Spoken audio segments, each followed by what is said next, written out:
Hello, we're Andy, the Maniacal Cinephile, and welcome to Boots to Reboots. Today, to celebrate St. Patrick's Day, we're reviewing Leprechaun Returns. They got Warwick Davis to come back?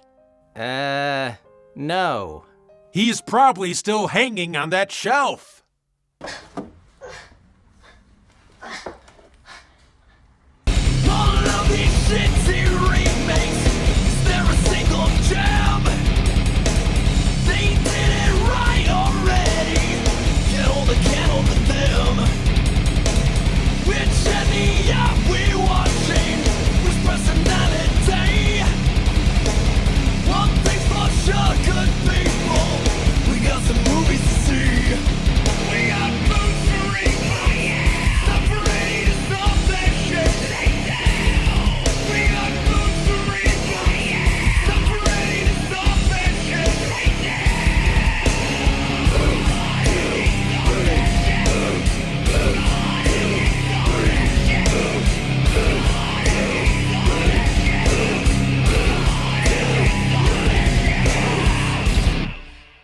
Leprechaun Returns, 2018, is a horror comedy written by Suzanne Kiley and directed by Steven Kostanski.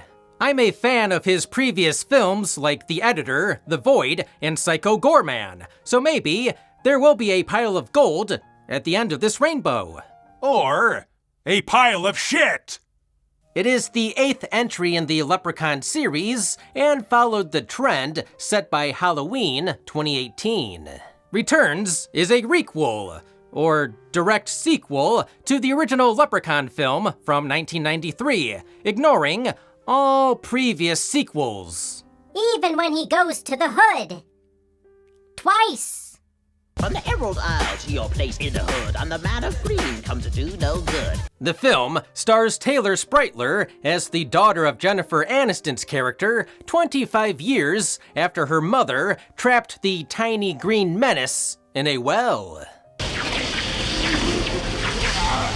I wonder if the water now tastes like Guinness.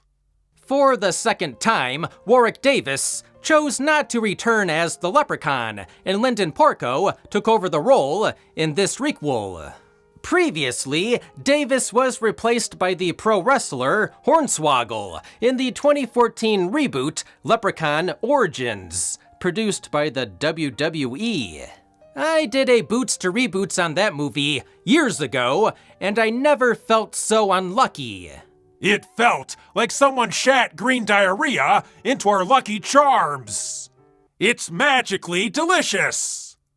Warwick explained that he's still interested in horror, but having children has changed how he views the genre, and he won't be taking on any more horror movies until his kids are much older. How old are his kids? 22 and 27. Is that in little people years? What? No! So let's cross Leprechaun Returns off the list and see if it deserves the boot.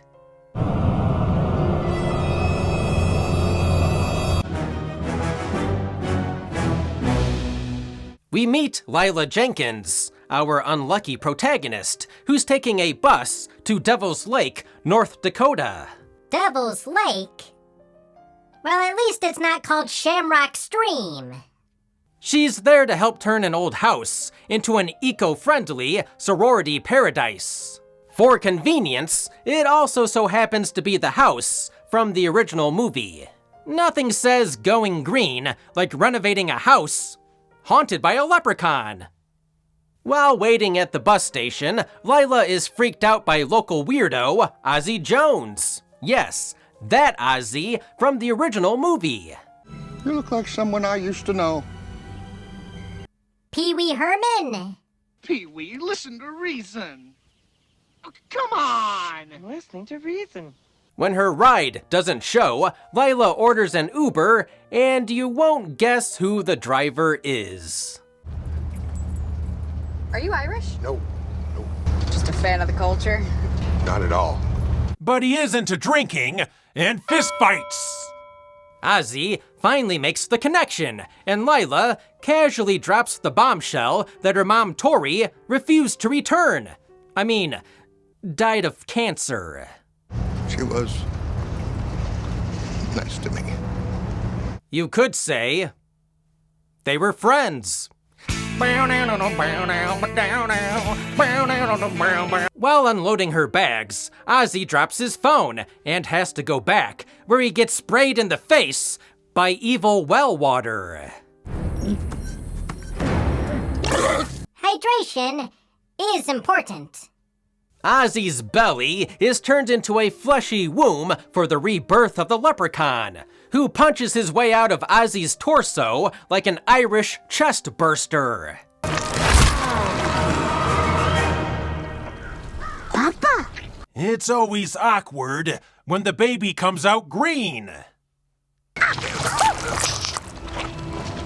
R.I.P. Ozzy. Like 24 karat gold, you were too pure for this world. When did I get better looking? He does look better than the moldy potato they tried to pass off as a leprechaun in Origins.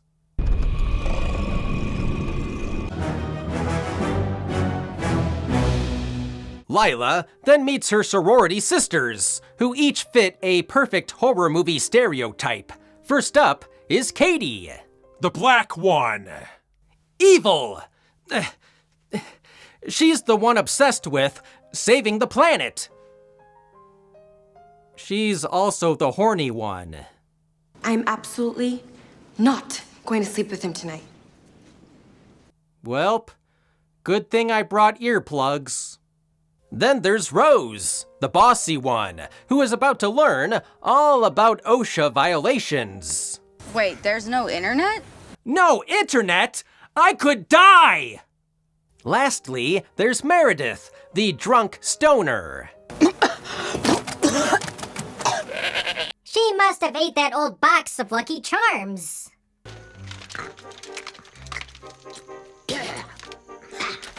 Meredith invites over two guys. Andy, the dumb jock, Katie definitely is not going to sleep with. Well, not more than 3 times. Only you could make cleaning look so filthy.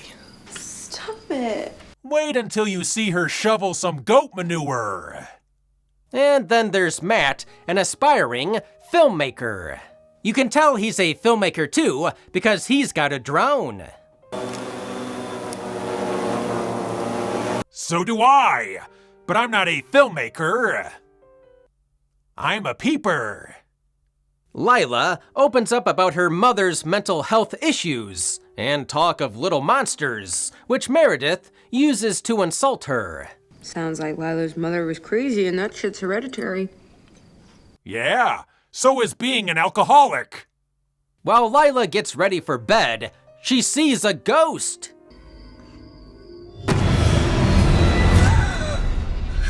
Ozzy's the only returning character, so might as well keep using him. In the morning, Lila discovers the basement is flooded and that St. Patrick's Day coincides with Shark Week. Every year, tiny brimmed hats kill more people than sharks. I love the smell of me gold in the morning. I think that smell is the sewage water. Meanwhile, Katie and Andy, who do nothing but screw and fight, install a solar panel on the roof. Dude, I knew you were gonna get weird if we had sex again.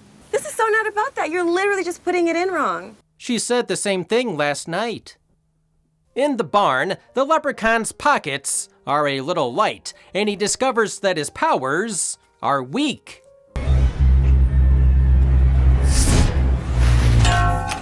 When you're 600 years old, it's hard to keep it up. He still wants me gold, and decides murder is the best way to regain his power. Now that's capitalism! The first step in reclaiming one's magical powers is to tamper with the mail.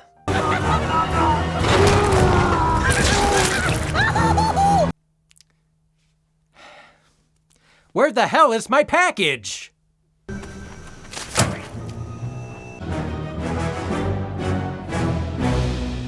The movie then recreates that famous scene from Psycho. Psycho was the first movie to show a toilet flush. That night, Lila comes face to tiny green face with the whiskey pint-sized terror himself. Fruity and full-bodied, with hints of your mother. Oh no! She has cancer too! What? No! The leprechaun then reaches for Lila's gold necklace that her mom gave her. When a gold digger touches anything worth under $5,000.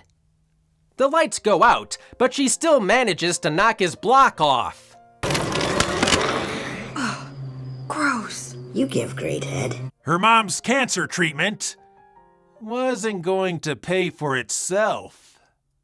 After knocking over the cameraman, the leprechaun mixes it up with fellow tosspot Meredith.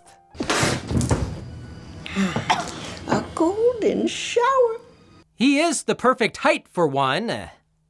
Instead of running for her life, Meredith whips out her phone for a quick selfie.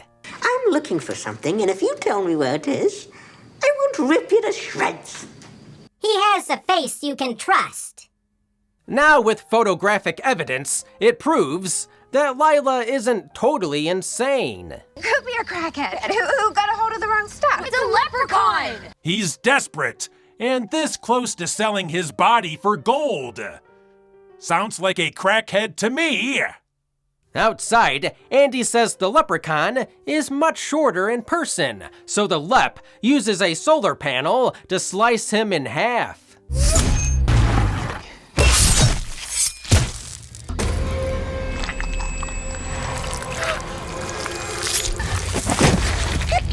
That's one way to cut your carbon footprint in half.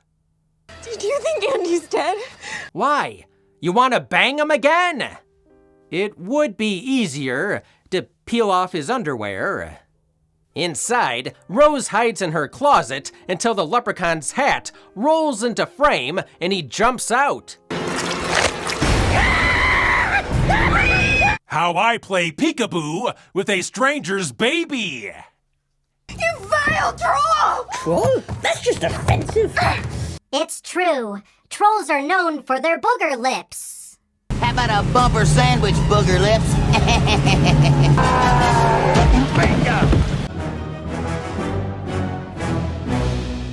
Searching for the keys, Meredith reveals she's made a deal with the leprechaun and locks Lila in the basement faster than you can say backstabbing sorority sister. All right, you can't trust him. Come on, you don't know him. I don't know you either.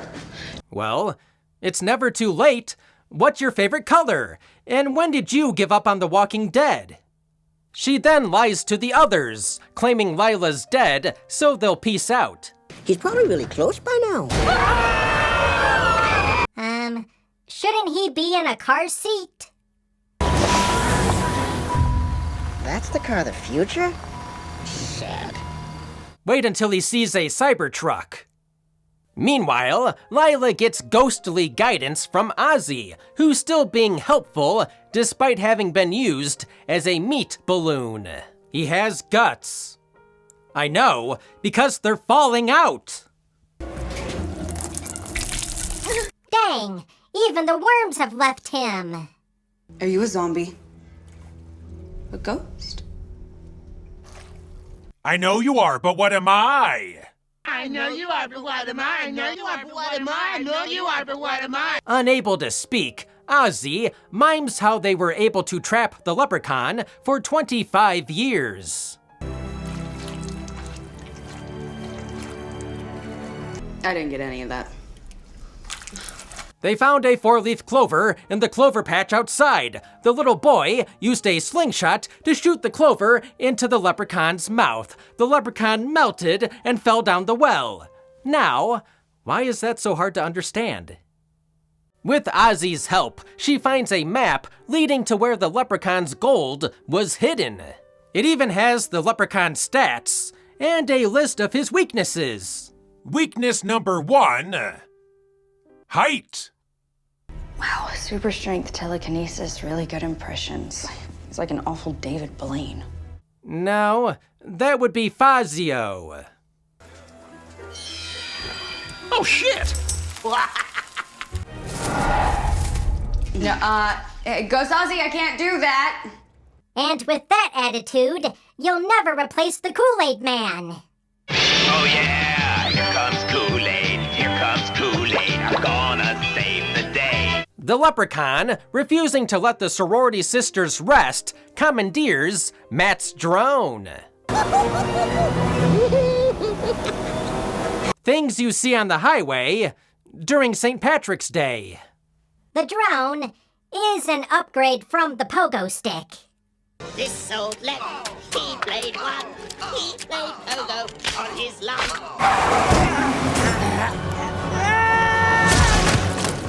That's one way to stick the landing.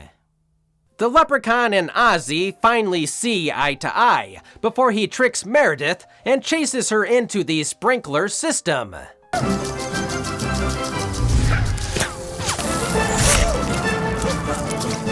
As a gardener, Meredith did care about water conservation. She died how she lived. Puking blood. Matt uses his drone to find the Leprechaun, but he overrides the controls and kills Matt with the spinning blades.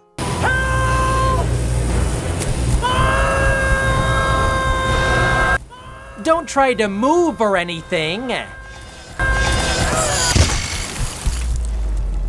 Go back to the house. I want to see what he does with a Roomba. The remaining girls find the gold in Mr. O'Grady's truck, but the pot is a little light. Well, the gold definitely didn't go to Ozzy's brain surgery. See, we can go to the hospital and have them operate and fix your brain. That isn't all of it. How do you know that? It turns out that Rose found the gold and used a little bit of it to fund their eco-renovations. She spent it on a school project. I would have hit the casino. Looks like a slot machine. You see, the GoFundMe page flopped because nobody cares about the environment. Some dude from Albuquerque who asked if I would send a naked picture of myself in return for $20, which I did. I may not care about the trees, but I do like bush. Realizing that her mother's necklace is made out of fool's gold, not for protection, her mother was just cheap. The girls come up with a plan to use iron to trap the Leprechaun. Fool's gold is iron pyrite. Iron? That's a thing, right? That sounds like a thing we can stop him with. Oh, yeah, and 4-leaf clovers. And blasting him into outer space. Is that an option?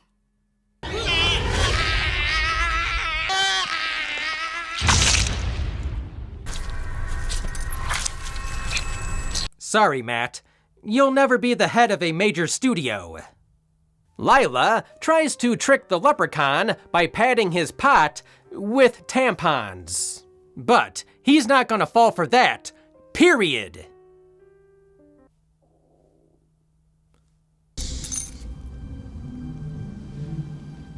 I guess it's your time of the month. This here is Tampax Pearl. It's worth more than gold. The girls trap him in a circle of iron and wail on him. Is that a hate crime? Lila then places the necklace around his neck. Let me out! The gas in my stomach after eating corned beef and cabbage.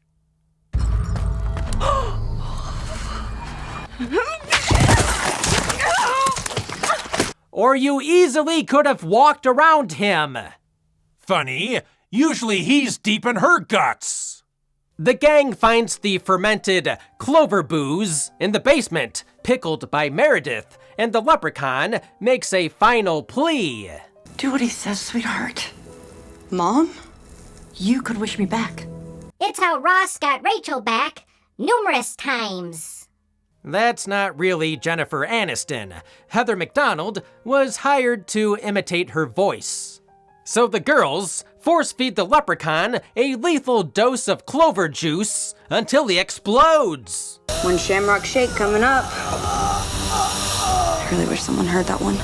Me, when I rip a loud fart.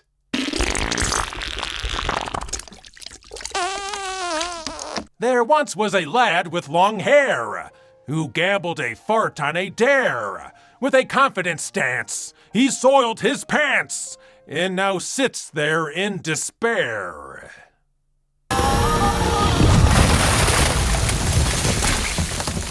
Yep, that little green fella exploded all over the place. Oh, and in the movie too. Just when you think it's over, the leprechaun copies Army of Darkness by turning into a bunch of mini leprechauns. Cool! Stop. Hammer time. When it comes to the leprechaun, you can't touch this.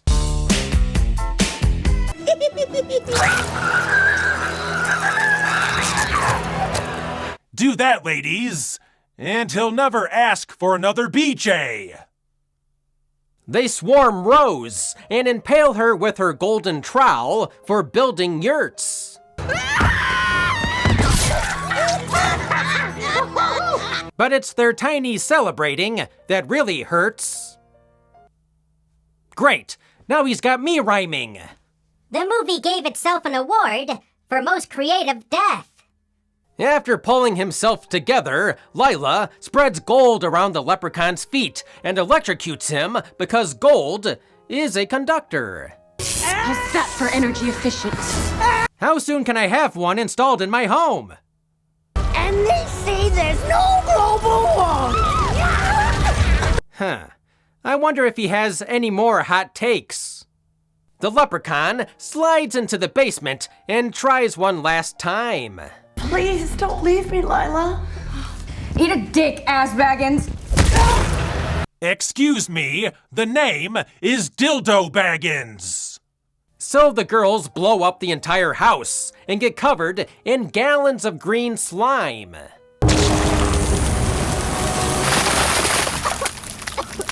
This whole thing was a prank by Nickelodeon. Thank you. For being the only actor desperate enough to come back. But surprise! The leprechaun survived! Because how else are you going to set up a sequel that's never going to happen? It's been 7 years. Where is it? And he hitches a ride on a chicken truck headed for the Cash for Gold shop in Bismarck, North Dakota. Nothing says supernatural horror quite like Bismarck, North Dakota. Remember the rules for hitchhiking. It's cash, grass, or ass. And I'm not seeing any coin.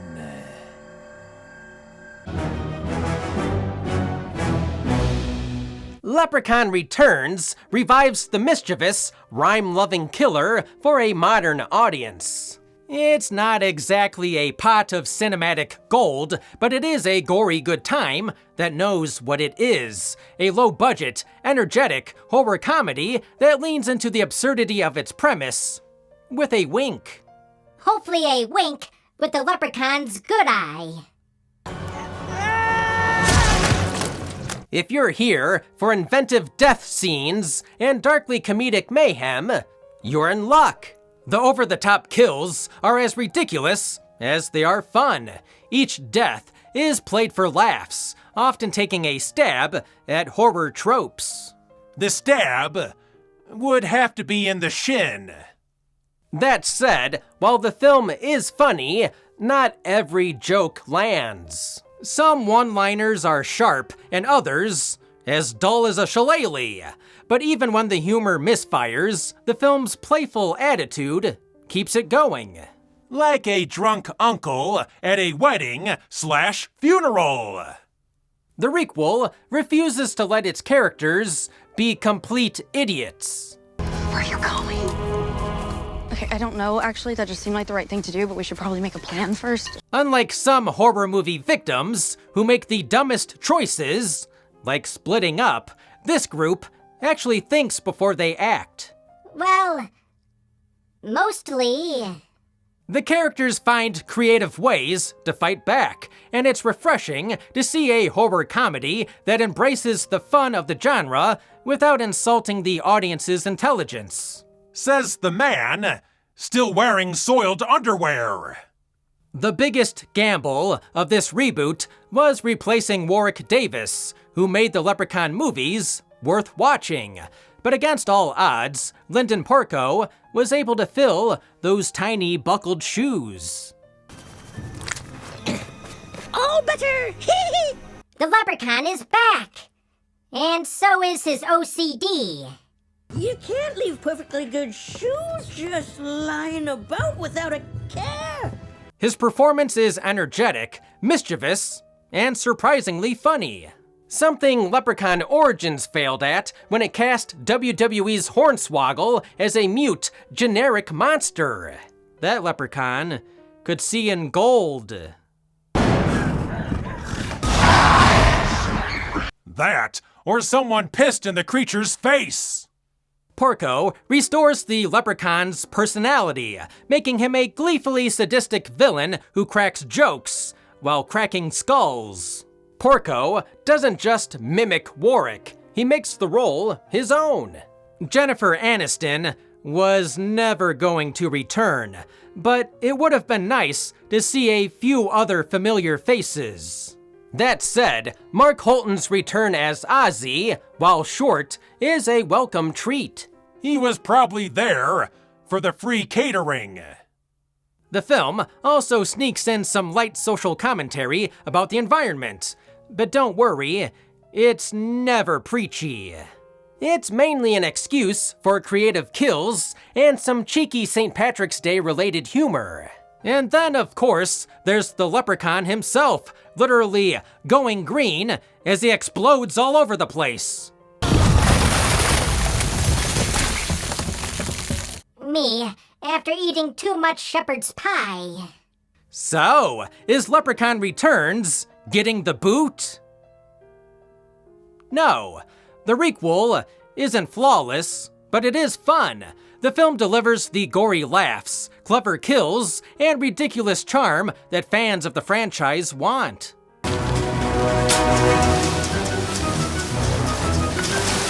Or maybe this franchise is running in place. If you're looking for an Irish-themed horror flick that doesn't take itself too seriously, this one is worth a watch. Just watch out for those solar panels. I'd give it 3 out of 5 exploding leprechauns. We've been Andy, the Maniacal Cinephile. Thanks for liking and subscribing. Join our Patreon, hit the bell, and now watch another damn video.